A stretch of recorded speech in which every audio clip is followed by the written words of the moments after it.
كثيرا كما أمر ونشهد أن لا إله إلا الله وحده لا شريك له في الخلق والأمر إرغاما لمن جحد به وكفر ونشهد أن سيدنا وسندنا محمدا عبده ورسوله المبعوث إلى الأسود والأحمر لتتميم مكارم الأخلاق لا يخلق نبي ولا رسول بعده ولا أمة بعد أمتي ولا شريعة بعد شريعتي ولا كتاب بعد كتابي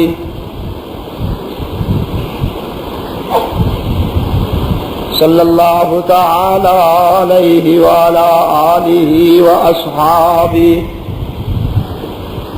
الذين هم خلاصة العرب الأربعة وخير الخلائق بعد الأنبياء وهم كالنجوم في السماء للاهتداء والاقتداء وهم مفاتيح الرحمة ومصابيح الغرر.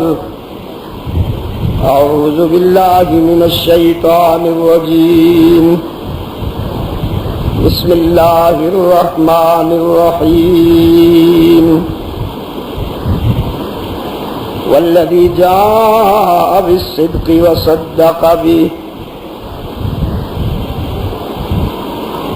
صدق الله العظيم.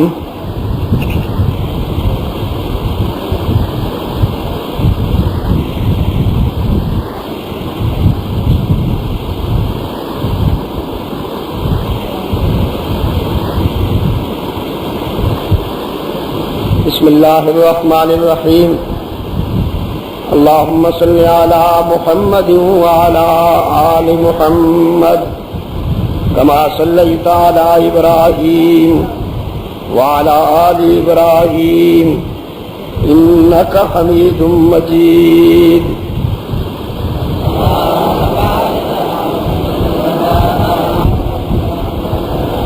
كما باركت على إبراهيم وعلى آل إبراهيم إنك حميد مجيد. زینت المحدثین حضرت علامہ سید شیر علی شاہ صاحب، عزیز مکرم مفتی شہاب الدین، عزیز مکرم مولانا سمیع اللہ جان فاروقی و دیگر علماء کرام،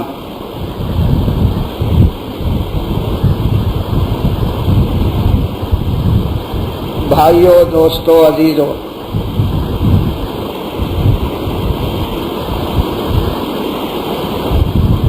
پہلے بھی ضعیفی کے عالم میں ہوں، پھر موسمی خصوصیت نے اور زیادہ مجھے متاثر کر رکھا ہے۔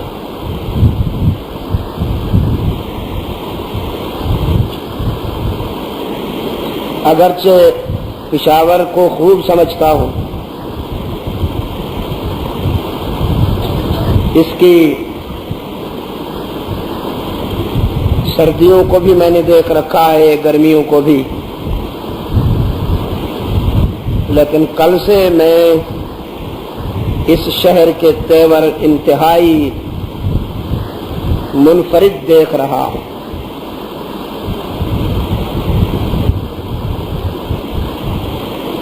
مجھے نہیں معلوم آپ کا تاثر کیا ہے، لیکن مجھے اللہ کی ناراضگی کے آثار معلوم ہوتے ہیں۔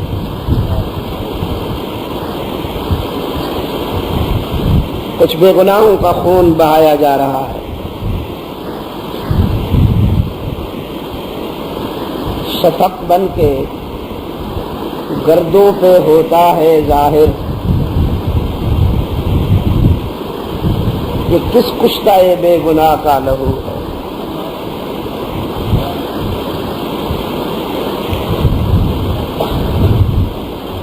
بہرحال حضرت شاہ صاحب نے تشریف لا کر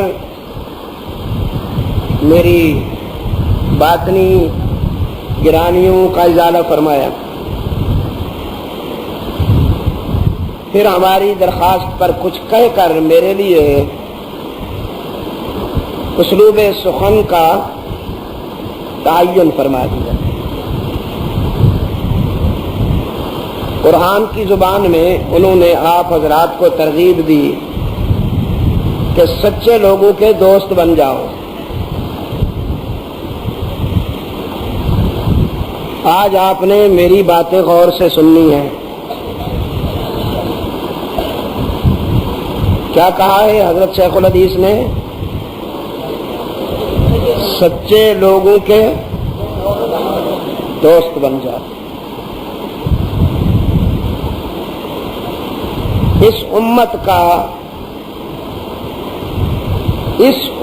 کا پہلا سچا ابو بکر صدیق ہے.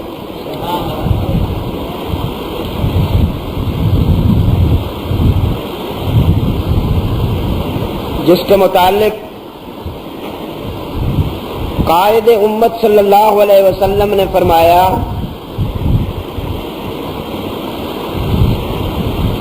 میں اس دنیا کی زندگی میں سب کے احسانات کا بدلہ دے کے جا رہا ہوں سوائے ابو بکر کے. اس کے احسانات کا بدلہ میرا اللہ عطا فرمائے.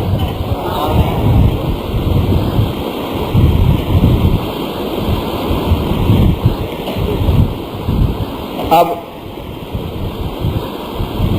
ان کے احسانات کے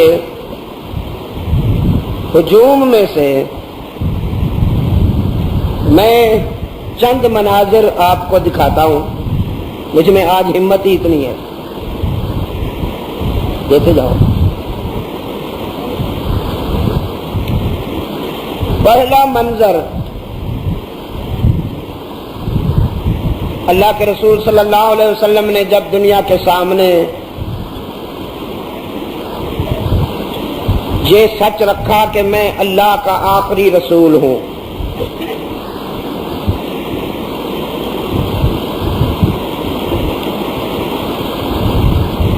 حضرت کی موجودگی میں ایک بات کہنا چاہتا ہوں.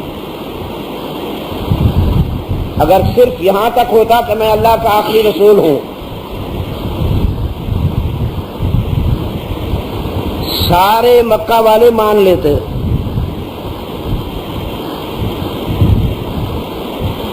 لیکن آپ نے اپنی رسالت کے اعلان سے پہلے اس کی الوہیت کا اعلان فرمایا کہ اللہ کی بادشاہت میں کوئی شریک نہیں، اس کی حکمرانی لا شریک ہے.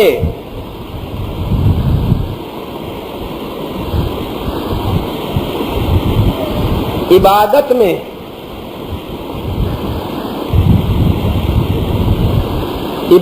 میں سجدے میں، طواف میں، قیام میں، رکوع میں، دعا میں اللہ کے ساتھ کسی کو شریک نہ کیا جائے.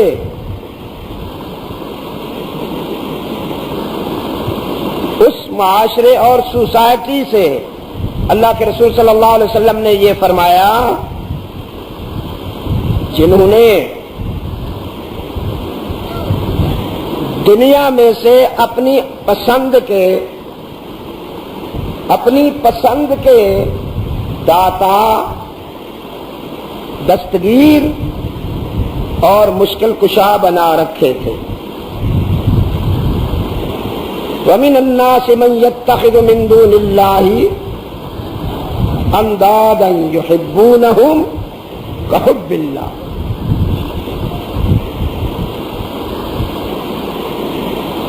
اور اس حوالے سے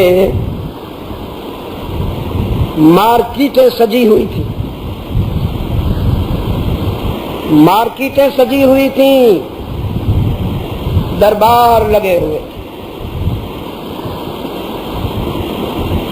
یہ جو حرف لا الہ تھا، فاران کی بلندی سے جو حرف لا الہ بلند ہوا، یہ ان مارکیٹوں پہ ضرب کاری تھی.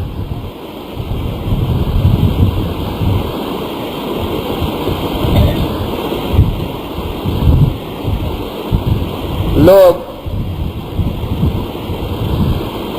انکار کر گئے.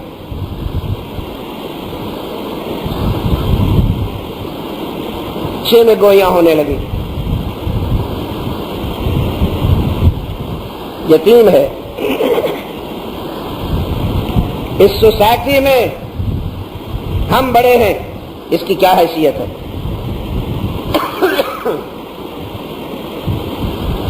مالی طور پر بھی ہم سے کمزور ہے.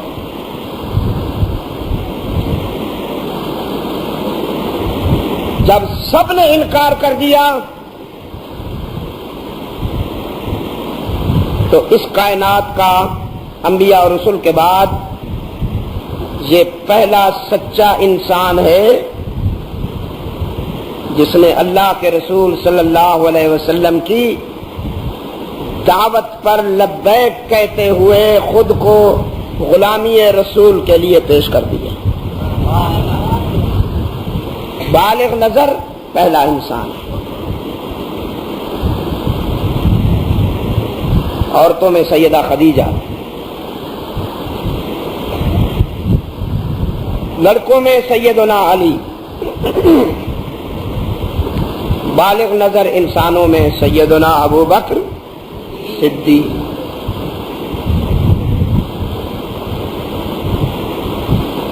اسلام میں سب سے پہلی مسجد صدیق اکبر کے گھر میں بنی، جہاں صدیق اکبر اپنے امام اعظم کی اقتداء میں عبادت کیا کرتے تھے. مسفلا میں، مکہ مکرمہ میں، جہاں اب مستشفیٰ ہے باب ملک عبدالعزیز کے سامنے، اس کے عقب میں بیت سیدنا ابو بکر صدیق تھا. جب میں پہلے حج پہ گیا ہوں تو وہ میں نے دیکھا، وہ مسجد بھی تھی.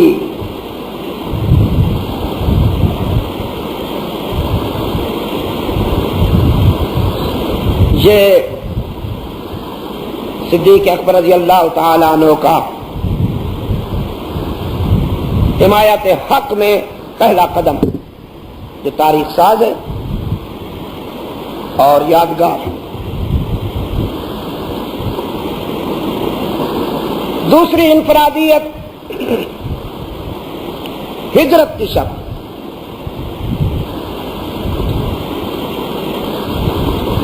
جب اللہ نے اس خوش نصیب انسان کو اپنی امانت سونپی، رحمت عالم صلی اللہ علیہ وسلم نے اپنی امانتیں سیدنا علی کو سونپی. میرے بستر پہ سو جاؤ، یہ امانتیں میرے مخالفین، میرے حریف جو میرے جان کے دشمن ہیں، ان کے سپرد کر دینا. رحمت عالم نے اپنی امانت سیدنا علی کو سونپی اور اللہ نے اپنی امانت ابو بکر صدیق کو سونپی. سیدنا علی رسول اللہ کے بستر پہ سو رہے ہیں اور رسول اللہ صدیق اکبر کی گود میں آرام فرما. اسی کو رب العالمین نے فرمایا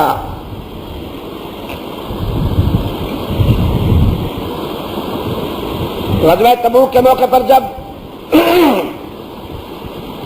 منافقین نے بہانہ جوئی کی، ہیلے بنائے، موسم گرم ہے، دشمن طاقتور ہے،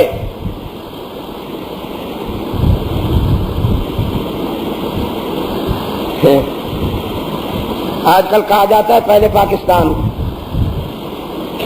اس وقت کہا گیا تھا پہلے اپنی جان، تو وہ پہلے اپنی جان یہ کس نے کہا تھا؟ منافقین نے۔ اور یہ جو منافق ہوتا ہے یہ بڑا بدبودار قسم کا گمراہ ہوتا ہے۔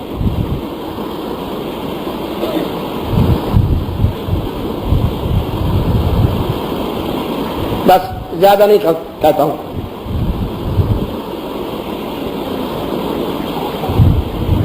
اللہ نے اہل ایمان کی حوصلہ افزائی کرتے ہوئے فرمایا،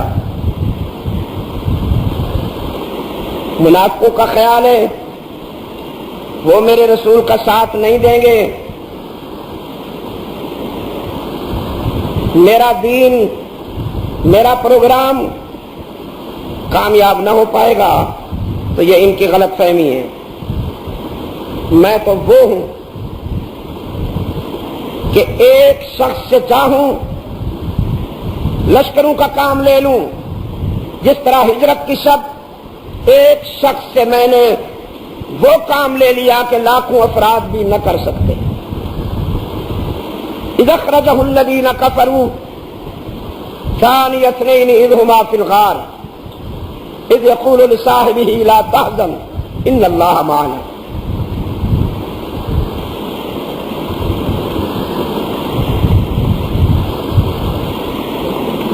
یہ صدیق اکبر رضی اللہ تعالی عنہ کی دوسری انفرادیت۔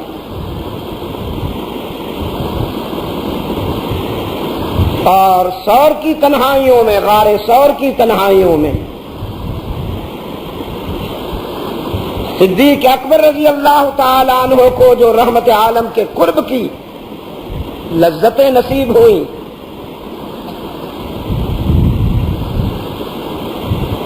فاروق اعظم کہا کرتے تھے ابو بکر میری زندگی کے سارے سجدے، ذکر و فکر، صدقات و خیرات و جہاد سب کچھ لے کر ہجرت کی 3 راتوں میں سے ایک رات میرے نامہ اعمال میں دے دو۔ تو صدیق اکبر ہنسا کرتے تھے، فرماتے تھے یہ تقسیم میرے اختیار میں نہیں ہے، یہ قسام ازل کے اختیار میں، اور اگر میرے اختیار میں ہوتی تو صرف آپ نہیں پوری کائنات بھی ساری نیکیاں میرے سپرد کرے، تو میں ان 3 راتوں میں سے ایک لمحہ بھی کسی کو نہ دوں۔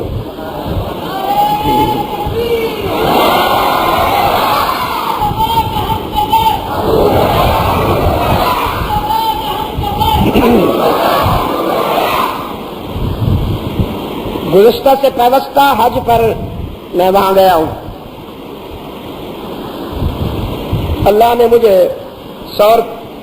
غار سور تک جانے کی توفیق دے دی۔ بڑی اوکھی چڑھائی ہے۔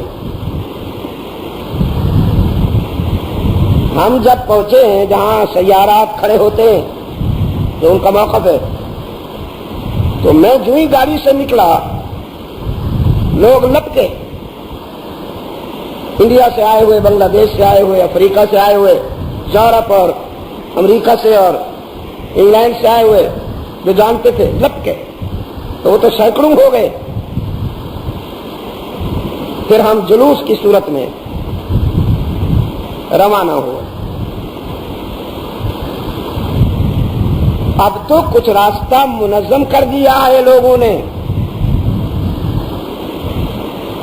جب نبی و صدیق اس راستے سے گزرے ہیں تو کوئی یعنی راستے والی شکل نہ تھی. اللہ کا کرم تھا کہ وہ اس پہاڑ پر چڑھتے چلے گئے. یہ وہاں جا کے اندازہ ہوتا ہے کہ ابو بکر کو اللہ نے کیا ظرف عطا فرمایا. اور صرف ابو بکر کو نہیں، ان کی لخت جگر کو بھی، سیدہ اسماء بنت ابی بکر، وہ بھی اسی راستے پر آتی اور جاتی تھی، تازہ دودھ پہنچاتی تھی، تازہ خبریں پہنچاتی تھی، کسی کو خبر بھی نہیں چلتی تھی.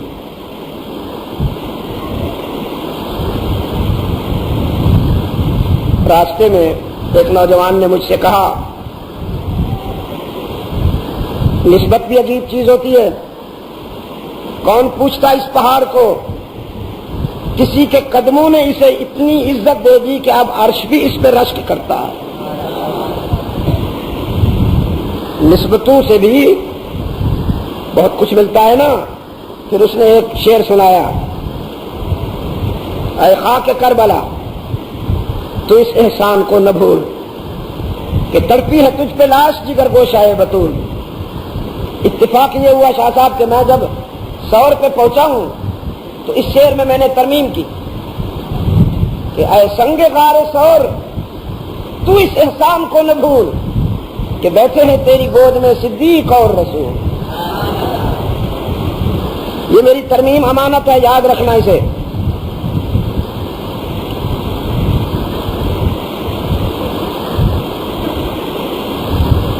آپ کی سنی ہوئی باتیں میں جھلک دکھا کر جا رہا ہوں.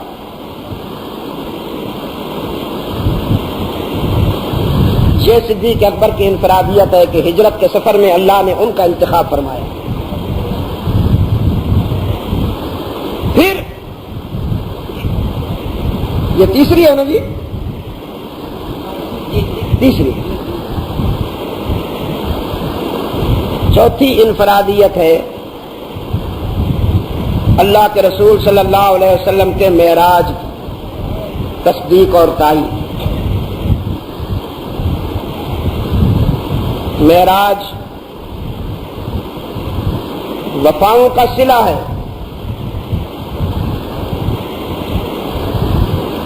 رحمت عالم صلی اللہ علیہ وسلم نے اللہ کو راضی کرنے کے لیے جس قدر دکھ اٹھائے ہیں، صدمے اٹھائے ہیں، غم جھیلے ہیں، مصیبتوں کا سامنا کیا ہے، وہ ایک طویل داستان ہے. آپ اور آپ کے چاہنے والوں کے ایثار کی ایک طویل کہانی ہے. جسے دنیا نے مٹانا چاہا اسے خالق کے کائنات نے اتنا بلند کیا کہ عقل انسانی کی وہاں تک رسائی نہ ہوئی. معراج کو سمجھنے کے لیے صرف عقل نہیں چاہیے. یہ سیدنا ابو بکر صدیق رضی اللہ تعالی عنہ نے عالم انسانیت کے سامنے معیار رکھا. کیونکہ آپ صلی اللہ علیہ وسلم نے جب اپنی اس انفرادی سعادت کا تذکرہ کیا تو ایک کھلبلی مچ گئی. ابو جہل تو خوش ہوا کہ کمزوری ہاتھ آ گئی. دیکھتا ہوں اس کی کیا تعویل کرتے. اللہ نے بھی فرمایا ہم نے معراج کو کسوٹی بنایا ہے، کسوٹی. تو ابو جہل صدیق اکبر رضی اللہ تعالیٰ عنہ کے پاس آ کر کہنے لگا ان کی ہر بات مانتے ہو، اب یہ بھی مانو گے؟ فرمایا کون سی؟ وہ کہہ رہے ہیں کہ رات کے ایک حصہ میں وہ اقصا گئے ہیں، وہاں سے پھر ساتوں آسمانوں سے گزرے ہیں، عرش معلیٰ سے ہو آئے ہیں، اہل جنت کو دیکھا ہے، بد نصیبوں کو دیکھا ہے، اور یہ سب کچھ ایک لمحے میں ہو گیا۔ ابو بکر مان لو گے؟ یہ بھی مان لو گے؟ صدیق اکبر رضی اللہ تعالیٰ عنہ نے فرمایا، مسٹر ابو جہل، ہم اس سے بھی بڑی بات مان بیٹھے ہیں، یہ تو بہت چھوٹی سی بات لائے ہو۔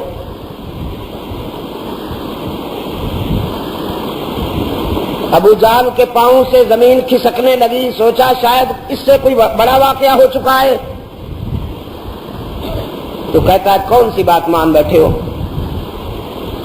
فرمایا ہمارے آقا نے ہم سے کہا تمہارا معبود وہ اللہ ہے جو ہر جگہ موجود ہے، علام الغیوب ہے، سب کو دیکھ رہا ہے، کوئی اس کو نہیں دیکھ سکتا، سب کو کھلا رہا ہے، خود کھانے سے پاک ہے، سب کو سلاتا ہے، خود اونگنے سے بھی پاک ہے۔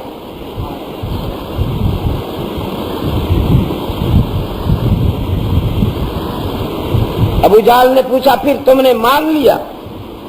صدیق اکبر نے فرمایا میں نے اور مجھ جیسے دوسرے حلقہ رسالت کے شہدائیوں نے مان لیا۔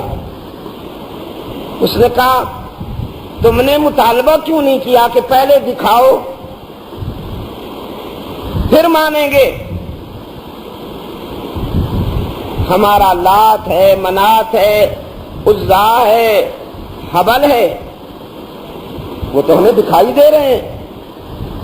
ان کے علاوہ بھی ہمارے چھوٹے چھوٹے وہ ہیں، اصنام ہیں، ہم ان کا مشاہدہ کرتے ہیں۔ تو آپ نے اپنے استاد سے کیوں نہیں کہا کہ پہلے معبود کو دکھاؤ پھر مانیں گے؟ صدیق اکبر رضی اللہ تعالیٰ عنہ کے جواب پر روح کائنات جھوم اٹھی۔ فرمایا اگر ہم تقاضا کرتے کہ ہمیں دکھاؤ، ہم پہلے اللہ کو دیکھیں گے پھر مانیں گے، اور ہمارے تقاضے پر رسول اللہ صلی اللہ علیہ وسلم ہمیں ہمارے رب کے حسن و جمال کی کوئی جھلک دکھا دیتے، تو ابو جہل آنکھوں سے دیکھ کر اللہ پر ہمیں ایمان اور یقین کا وہ مقام نصیب نہ ہوتا جو رسول اللہ کی زبان سے سن کر نصیب ہوا ہے۔ اس لیے کہ ہماری آنکھیں دیکھنے میں غلطی کر سکتی ہیں، رسول اللہ کی زبان بولنے میں غلطی نہیں کر سکتی۔ ہمارے مشاہدے میں غلطی کا امکان ہے، لیکن رسول اللہ صلی اللہ علیہ وسلم کی اطلاع میں غلطی کا امکان نہیں ہے۔ اب معیار دیکھیے، معیار یہ ہے کہ سچ وہ نہیں ہے جو ہم آنکھوں سے دیکھیں، سچ وہ ہے جو رسول اللہ کی زبان سے سنیں۔ اے کاش کہ میں یہ معیار آپ کے دل و نگاہ کی گہرائیوں میں اتار سکتا۔ عصر حاضر کے بہت سارے فتنوں میں سے ایک اہم فتنہ یہ ہے کہ صاحب ہم تو وہ مانیں گے جو ہماری سمجھ میں آئے گا، جو ہم دیکھیں۔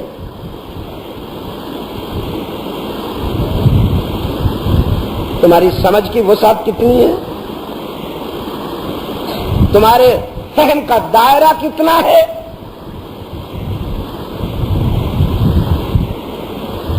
بے شک شعور اچھی چیز ہے، میں انکار نہیں کرتا، دانش اچھی چیز ہے، لیکن اگر دانش اور وحی کا ٹکراؤ ہو جائے تو پھر دانش کو چھوڑا جا سکتا ہے، وحی کو نہیں چھوڑا جا سکتا۔ یہ چوتھی بات ہو گئی۔ یعنی رسول اللہ صلی اللہ علیہ وسلم پر ایمان، بتاتے جاؤ۔ دوسری ہجرت میں رفاقت، اور تیسری نہیں، غار ثور تو وہی ہے، ہجرت میں رفاقت ہے، تو تیسری معراج، یہ پھر تیسری ہوئی، چوتھی نہ ہوئی، تیسری ہوئی۔ چوتھی انفرادیت، غور سے سنیں، اے کاش کہ میرا آج میرا جسم میرے جذبے کا ساتھ دے سکتا، میں رات بھر بخار میں رہا ہوں، تڑپتا رہا ہوں، میرا اللہ جانتا ہے، اور دن بھر بھی میں بخار میں رہا ہوں، ڈاکٹر کے پاس اس لیے نہیں گیا کہ مجھے اتنی تکلیف ہے، ڈاکٹر کے پاس جاؤں گا تو وہ اتنی بنا کے مکمل کر دے گا، فلاں چیز چیک کرو، فلاں چیز چیک کرو، بلڈ، یوریا، چیسٹ، ہارٹ، یہ چیز وہ چیز، یہ چیز وہ چیز، یعنی مریض بیچارہ ڈاکٹر صاحب کی ریسرچ سے اور چیکنگ سے موت کے قریب ہو جاتا ہے، منتظر رہتا ہے کہ اگلی خبر کیا آ رہی ہے۔ مجھ جیسے حساس آدمی میں اتنی گنجائش نہیں تھی، میں نے کہا دن گزارتا ہوں، اللہ نے چاہا تو پھر وہاں جا کے جو میرا ذاتی معالج ہے میں اسی سے بات کروں گا، لہذا آج میری اتنی باتیں جو ہیں وہ قبول کر لیجیے، اگر زندہ رہا تو یورپ کے دورے سے واپسی پر یہ قرضہ ادا کروں گا میاں سمیع اللہ۔ یہ آپ کے امام صاحب ہیں، خطیب صاحب ہیں، اللہ تعالیٰ ان کو عزت دے، ان کو اللہ تعالیٰ بہت رفعتیں عطا فرمائے۔ مجھے تو اس کا وہ بچپن یاد ہے، کھڑے ہو جاؤ بیٹا، شاہ صاحب یہ اتنا سا تھا جب مجھ سے وابستہ ہوا، یہ حضرت مولانا سمیع اللہ جان فاروقی صاحب، اس کے والد محترم میرے پاس لائے اور انہوں نے دعا کے لیے کہا، جیسے آج یہ اپنے بچوں کو لا رہا ہے۔ ایک بچی کا میں نے نکاح پڑھایا تھا، ان کی ہمشیرہ کا، ماشاءاللہ اس کا بچہ ابھی اس کی دستار بندی کی ہم نے۔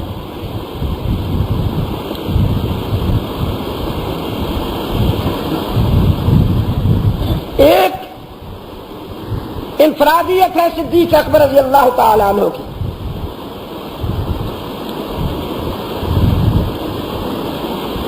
اچھا میری چونکہ طبیعت ٹھیک نہیں ہے میں اس سے انصاف نہیں کر سکوں گا، یہ جتنی باتیں کی ہیں علمی یا فکری اعتبار سے تو شاید کچھ انصاف ہوا ہوگا، لیکن آپ حضرات جس طرح چاہتے ہیں اس انداز میں میں آپ کو مطمئن نہیں کر پایا ہوں، مجھے پتا ہے۔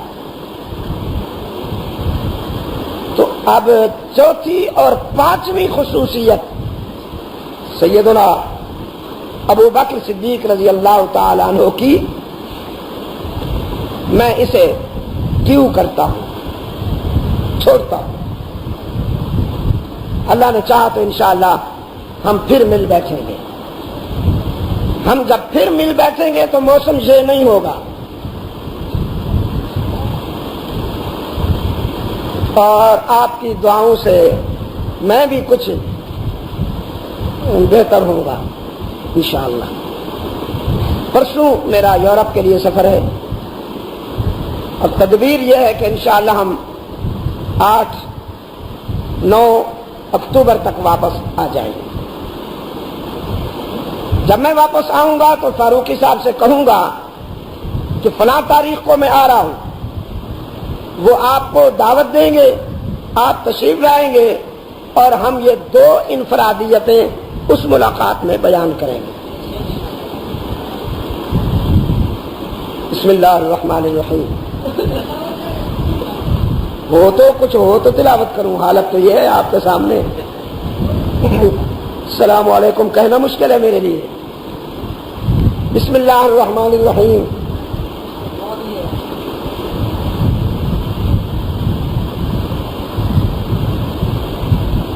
یہ دوست کہتے ہیں سائل کے گھر میں